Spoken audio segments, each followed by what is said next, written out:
সবাই তো সুখী হতে চায়, তাই কি না? সবাই তো সুখী হতে চায়, কেউ সুখী হয় কেউ হয় না। নমস্কার, আমি আকাশ। আপনাদের সকলকে আমন্ত্রণ জানাই গীতিময়ের আরেকটি নতুন পর্বে। আপনারা দেখছেন গীতিময় স্টুডিও। যাত্রাকে ভালোবেসে, অভিনয়কে ভালোবেসে, যাত্রার সঙ্গে থাকা, অভিনয়ের পাশে থাকা আরও একটি নতুন পর্ব নিয়ে চলে এলাম আপনাদের সকলের সামনে। গীতিময়ের সাক্ষাৎকার পর্বে আমরা পেয়ে গেছি আজকের দুজন আপনাদের প্রত্যেকেরই পরিচিত দুজন শিল্পী।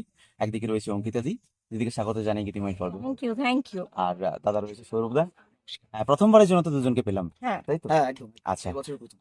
বলছি এটা কত নম্বর শো হলো বলুন? আজকে আমাদের হয়ে গেল 140তম শো। 140তম, বুঝতে তিনটে পারছেন? ক্যান্সেল তার মধ্যে, সেটা হলে আরো এগিয়ে যেতাম। হুম। 140তম হয়ে গেল আজকে, এবং আজকের দিনে তুমি এসছো, আমি সত্যি সারপ্রাইজড, আমি ভাবতে পারিনি। আর সেই মহরতের পর থেকে প্রথম তোমাকে আমি দেখলাম, পেলাম, পুরো সময়টা আমাদের সাথে যেভাবে থাকলে, অনেক অনেক ধন্যবাদ ভাই। এমন স্বপ্ন কখনো দেখিনি আমি, মাটি কেটে স্বর্গ এসেছে না। মানে তোমার এই যে যাত্রাতে আসা, হুম। এটা শুরু হলো কবে থেকে? ব্যাপারটা হচ্ছে, আমি যখন আমি একদম ছোট থেকেই কিন্তু নাটকের সাথে যুক্ত, যেহেতু আমার ছোট কাকু সবাই একদম। একসাথে থিয়েটার করেছেন, আমার গুরু জয়ন্তদীপ চক্রবর্তী, তারা সবাই, এবং আমি যেখানে থাকি সেটাই পুরো একদম থিয়েটারের পাড়া, পিকনিক গার্ডেন বালিগঞ্জ। তো সেখান থেকে একটা ওই ব্যাপারটা ছিলই, হুম। কিন্তু পড়াশোনার ক্ষেত্রে বা নাচ এইসব বিষয়ের জন্য নাটক থেকে একটু দূরে থাকতেই হয়েছে। আর আমার বাড়িটাও একটু দূরে চলে গেল, তারপরে সুভাষগ্রামে চলে গেলাম।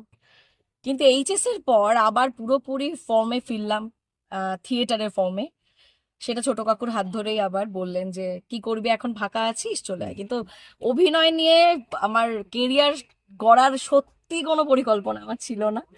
আমি এটা তো হয়ে গেছে ওর। হ্যাঁ, মানে আমি যেদিন প্রথম থিয়েটারে গেলাম সেদিনই আমি মুগ্ধ হয়ে গেছিলাম, মনে হলো এইটাই আমার জায়গা, এখানে ছাড়া থাকতে পারবো না। এবার একইভাবে কাকতালীয় ভাবে আমার একটি থিয়েটারের শো দেখেই আমার এখানে এনেছেন যিনি, আমাদের সবার পরিচিত শ্রীমতী বেলা সরকারের সুযোগ্যা কন্যা শ্রাবণী সরকার দিদি। আই লাভ ইউ দিদি।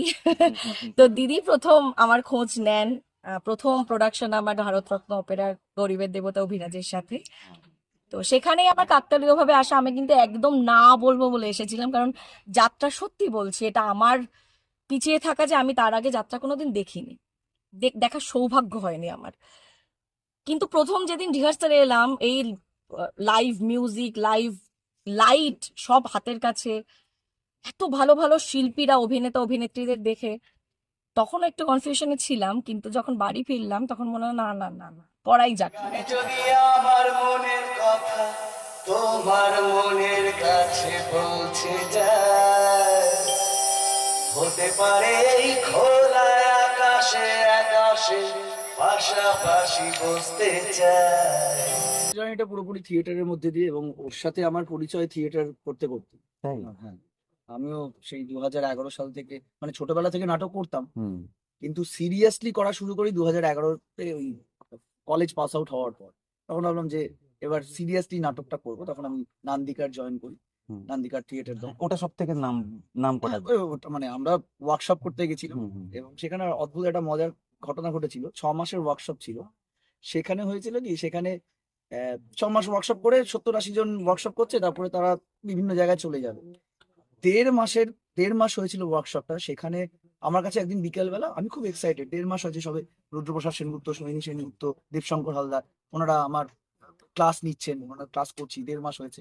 খুবই এক্সাইটেড। শনিবার আর সোমবার করে ক্লাস হতো আমাদের। খুবই এক্সাইটেড থাকতাম কবে শনিবার সোমবার আসবে। এবার একদিন রোববার, আমার একটা বন্ধু যে আমার সঙ্গে আগে নাটক করতো, হুম। তার সাথে আমার মিট হয়েছে। সে বলছে, কেমন এক্সপিরিয়েন্স বলো, নান্দিকারে তুমি ওয়ার্কশপ করছো বলো। আমার খুব ভালো এক্সপিরিয়েন্স। হঠাৎ করে আমি ছাদে ছিলাম, আমার এখনো মনে আছে, সেই 2013-র ঘটনা বলছি। আহ, আমার কাছে একটা ফোন আসে বিকেলবেলা। আমি বলছি, হ্যালো, কে বলছেন? আমি রুদ্রপ্রসাদ সেনগুপ্ত বলছি। ওনার একটা ব্যারিটন ভয়েস আছে। এবার আমি ভেবেছিলাম যে আমার ওয়ার্কশপের কেউ ইয়ার্কি মেরে আমাকে ফোনটা করেছে, কেউ ইয়ার্কি হয়ে বলছে যে, বলছি হ্যাঁ হ্যাঁ বলুন। বলছে আমি, তুমি তুমি গতকাল একটা ইম্প্রোভাইজেশন হয়েছিল, তুমি কি এই পার্টটা করেছিলে ওয়ার্কশপে? আমি বললাম, হ্যাঁ করেছিলাম। তুমি কি মঙ্গলবার দিন 5টা থেকে আমাদের একটা প্রোডাকশন, নাচনি বলে একটা প্রোডাকশন, সেই প্রোডাকশনটা রিহার্সাল আছে, তুমি কি আসতে পারবে, আমাদের একটু সময় দিতে পারবে? আমি বলছি, এবার আমি ভাবছি সিরিয়াসলি কি আর কি মারছে, রুদ্রপ্রসাদ সিংহ তো আমাকে ফোন করবে হঠাৎ করে নাম্বার টাম্বার নিয়ে, এটা তো বড় অদ্ভুত ব্যাপার। আমি বললাম, হ্যাঁ পারবো। কারণ আমি বন্ধু বান্ধবদের বলি যে কে, তো আমার যারা ক্লোজ তখন ওই ওয়ার্কশপে ছিল, তোরা কি কেউ ফোন টোন করে? কেউ ফোন টোন করে। তারপরে আমি সোমবার দিন গেলাম, মানে সোমবার দিন ওয়ার্কশপ ছিল, রোববার দিনের কথা বলছি, সোমবার দিন ওয়ার্কশপ ছিল, সোমবার দিন আমি গেলাম ওয়ার্কশপ করতে। সেখানে আমি কোনো রকম ভাবে জিজ্ঞেস করার চেষ্টা করলাম হুম। ভায়া অন্য কাউকে, আরো যারা সিনিয়র আছে তাদের, স্যারকে ডিরেক্ট এসব জিজ্ঞেস তো করতে পারবো। হ্যাঁ, তখন স্যার, নতুন তো হ্যাঁ, যেহেতু একদম একদম। নতুন। রুদ্রপ্রসাদ সিংহ। হ্যাঁ, তখন তারা বলে, হ্যাঁ স্যারই ফোন করেছে। সিরিয়াস। তারপরে জানো, তারপরে তারপরে গানে গানে যদি আমার মনের কথা তোমার মনের কাছে পৌঁছে যায়, হতে পারে এই খোলায় আকাশে আকাশে পাশাপাশি বসতে চায়। আর বেশি কিছু আশা করো না, আর বেশি আশা করো না। গানে গানে যদি আমার মনের কথা তোমার মনের কাছে পৌঁছে যায়। আমরা দুজন একসাথে 2018-19 পরে একসাথে একটা প্রোডাকশনে কাজ করা শুরু করি, থিয়েটার। থিয়েটারের প্রোডাকশন। সেখানে আমাদের দুজনে আলাপ হয়, আচ্ছা। পরিচয় হয়, বন্ধুত্ব, মানে থিয়েটারের বন্ধুত্বের জায়গা থেকে। সেখানে ও হঠাৎ করে আমাকে বলে যে যাত্রা তুমি যাত্রা করবে। হুম। যাত্রা খুব কঠিন জিনিস, আর আমিও সত্যিকারে কোনোদিনও দেখিনি তার আগে যাত্রা। হ্যাঁ। খুবই কঠিন জিনিস। এইটা অনেক পরে বলেছি, 18তে আলাপ হওয়ার অনেক পরে অনেক বলেছি পরে। যাত্রা। এবং আমি ওর যাত্রা দেখতে যাই, ও তো আমার থেকে সিনিয়র, হ্যাঁ। ও আমার থেকে 2 বছরের সিনিয়র যাত্রায়। হ্যাঁ, এবার সেখান থেকে দাঁড়িয়ে আমি বলি, আমি যাত্রা দেখতে যাবো, তাহলে কিরকম কি হয়, এবং আমি মাঠে যাই, হুম। মাঠে যাবো, আমি মাঠে বোঝা যাবে যে ওই গরিবের দেবতাই দেখতে গেছিল। মাঠে গিয়ে আমি বুঝতে পারলাম যে যাত্রার ব্যাপ্তিটা কি। আমার সত্যিকারে কোনো কল্পনা, মানে আধুনিক যাত্রার ক্ষেত্রে হুম। সম্বন্ধে আমার কোনো ধারণাই ছিল না। ম্যাজিক পুরো, পুরো ম্যাজিক, মানে এবং আমিও মনে হচ্ছে যেটা পুরো ফিল সিনেমাটিক, করেছিলাম। একদম সিনেমাটিক, স্বপ্নের মতো লেগেছিল। তারপরে আমি কিছু সময় নিই, আর তারপর আমাকে বলা হয় যে করবি কিনা। এবার তখন মিড সিজন যাচ্ছে, সেখানে অনেক শিল্পীর প্রয়োজন হয়। আমি বলি, না না না, ওরকম ভাবে করা যাবে না, আমার সময় নিয়ে করতে হবে। খুব একদম কঠিন একদম। জিনিস। তারপরে আস্তে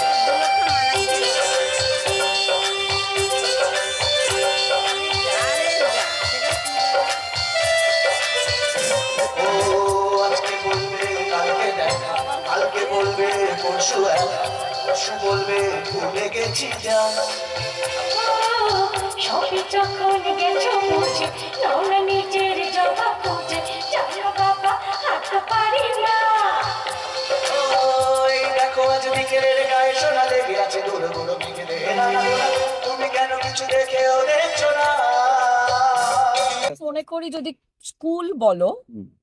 আমি মনে করি থিয়েটার ছাড়া, আমি কিন্তু একদম কাউকে ছোট করে বলছি না না, যারা না, না, থিয়েটার এটা- করেননি এটা- বা যাত্রা করেননি, শুধু ক্যামেরার কাজ করছেন, একদম সেটা বলছি না। আমি সম্পূর্ণ নিজের এক্সপিরিয়েন্স থেকে বলছি, টাফেস্ট হচ্ছে যাত্রা। হুম। কিন্তু স্কুল যদি বলো, যেহেতু আমরা যাত্রাটা তো ভীষণভাবে প্রফেশনাল, হ্যাঁ, যদিও আমাদের ডিরেক্টর, আমরা সৌভাগ্যক্রমে তেমন ডিরেক্টর এখনো পাচ্ছি যারা আমাদেরকে গাইড করছেন, তাও স্কুল যদি বলো, শিক্ষা যদি বলো, একদমই থিয়েটার তাই না? কনফিডেন্স। আর বেশি কিছু আশা করো না, আর বেশি ভালোবাসা করো না। ও গানে গানে যদি আমার মনের কথা তোমার মনের কাছে পৌঁছে যায়। অনুষ্ঠানে যে গানগুলো হয়েছে, হ্যাঁ, আমি পুরো টিমের বললাম, রাজাদা রয়েছেন, মা প্রত্যেকে অসাধারণ একটা টিম ওয়ার্ক, অসাধারণ একটা গান দেখলাম। হুম। মানে যারা এখনো দেখেননি, আমি বলবো যে অনেক কিছু জিনিস আপনারা মিস করে গেছেন। একবার যদি কাছে পিঠে কোথাও হয়, অবশ্যই এসে দেখুন ডাকাত রানী জয় ভবানী। এটা কিন্তু আমার রেকমেন্ডেশন থাকলো। মানে আপনারা না দেখলে, আমি বললাম যে এবছর একটা ভালো প্রোডাকশন আপনারা মিস করে যাবেন। Thank হ্যাঁ, you, হয়তো thank আপনারা দেখবেন, ইউটিউবে গিয়ে দেখবেন, না কিন্তু না, সেখানে ওতে কিছু এই মজাটা আপনারা পাবেন না, এটা আপনাকে গ্যারান্টি দিয়ে বলতে পারি। আর দাদা, আমি বলি, এই যে 140টা রজনী হলো, কোথাও কি কষ্ট হচ্ছে না? মনে হচ্ছে না যে বাবু অনেকটা পরিশ্রম না, হয়ে ওই যাচ্ছে? শো না হলে বেশি কষ্ট হয়। আফটার শো ওই দর্শকের সাথে যে কমিউনিকেশনটা হয় এবং দর্শকের রেসপন্স, ওই জায়গাতে ওটাই শান্তি। ওই যে বললাম, ওই হাততালির আওয়াজটা পেলেই সমস্ত ক্লান্তি দূরে চলে যায়। দেখুন, আজকে শো কমপ্লিট, শো হ্যাঁ। পরে বলছে গান হবে, হ্যাঁ। এত সময় গ্যাপ থাকলো, অনেকটা সময় কিন্তু গ্যাপ আছে, মানে টেকনিক্যালি প্রবলেম গুলোর জন্য, কিন্তু তারপরেও দেখুন কত দর্শক। এটা ঈশ্বর, এবং দর্শক আমাদের কাছে ঈশ্বর, পুরোপুরি ওনাদের জন্য সবটাই আমরা দিচ্ছি। মোটিভেশন যে 140, 150, 160 মোটিভেশন মানে সামনের ওই মানুষগুলোর মুখ দেখলেই Production তো হয়ে গেছে। তো সেই শক্তিটা পেয়ে যাই আমরা। প্রত্যেকটা প্যান্ডেলে প্যান্ডেলে বিভিন্ন রকম রিয়াকশন, ওই একদম। রিয়াকশন গুলোই আমাদের মোটিভেশন। হতে পারে এই খোলা আকাশে আকাশে পাশাপাশি বসতে চাই গানে গানে যদি আমার মনের কথা তোমার মনের কাছে পৌঁছে যায় হতে পারে এই খোলা আকাশে আকাশে পাশাপাশি বসতে চাই গানে গানে যদি আমার মনের কথা তোমার মনের কাছে পৌঁছে যায়। এবং আপনারা আছেন বলেন কিন্তু ওনারাও আছেন, আমরাও আছি কিন্তু। আপনারা না থাকলে কিন্তু আমি এই কাজটা এত রাত্রিবেলাতে করতাম না কিন্তু। সবাইকে জানাই আমাদের পক্ষ থেকে, মানে পুরো টিম রাজেশ্বরী অপেরা, শ্রী মুকুন্দ মাইতি নিবেদিত, নমিতা মাইতি এবং রাজু মাইতি প্রযোজিত, যাত্রা যুবরাজ অনিক ব্যানার্জি রচিত এবং নির্দেশিত নিউ রাজেশ্বরী অপেরা, ডাকাত রানী, জয় ভবানীর পুরো টিমের পক্ষ থেকে এবং গীতিময় আমার ভাই, আমার আকাশ, আমি ওকে আকাশ নামেই চিনি, ওর পক্ষ থেকে জানাই শুভ নববর্ষের অনেক অনেক শুভেচ্ছা, অভিনন্দন, ভালোবাসা। সবাই খুব ভালো থাকবেন, সুস্থ থাকবেন, আমাদের পাশে থাকবেন, এইভাবে যাত্রার পাশে থাকবেন। তুমি আছো মা, তুমি আছো মা, তুমি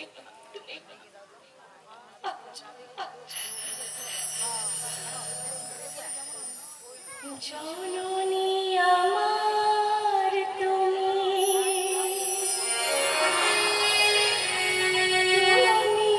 আমার মা, ছোট থেকে করলে বড়, দুঃখ যন্ত্রণা। আপনি কি বলবে এবছরে? প্রোডাকশন তুমি নিজের মুখে বলো, তোমার প্রোডাকশনে তুমি কি বলবে? মানে দর্শক কেন আসবে আসরে? এই দর্শকের একটা সবচেয়ে বড় ব্যাপার হচ্ছে আমাদের প্রোডাকশনটার জন্য, সেটা হচ্ছে টিম ওয়ার্ক। একদম। প্রত্যেক শিল্পী অসাধারণ কাজ করেছে। হ্যাঁ, অবশ্যই আমাদের ডিরেক্টর, আমাদের রাইটার অনিকদা সবাইকে দিয়েওছে এবং তারা সেটা পালনও করছে, কারণ দিলে পরেই তো হবে না, পালনও করতে একদম হবে। একদম। সেই পালনটা তারা যথাযথভাবে করছে। আমার মনে হয়েছে যে আমরা চেষ্টা করতে পারি, আমরা বেস্ট টিমটা আমরা পেয়ে চেষ্টা গেছি করতে পারি। একদম। আমরা সত্যিকারের আমাদের টিম, আমরা আমাদের টিম নিয়ে সত্যি খুব গর্বিত। মানে দর্শক কিছু একটা পাবে আপনাদের টিম, হ্যাঁ, মানে সবার Scene এ মধ্যে কিছু প্রত্যেকের করার মধ্যে। একটা এনার্জি আছে। একদম, দারুণ, সবারই দারুণ কিছু করার একটা চরিত্র মানুষের তোমারি দয়াতে এলামি ধরাতে, তুমি ছাড়াই জীবন শূন্য সময়। ও মা, ও মা, ও মা, ও মা, ও মা,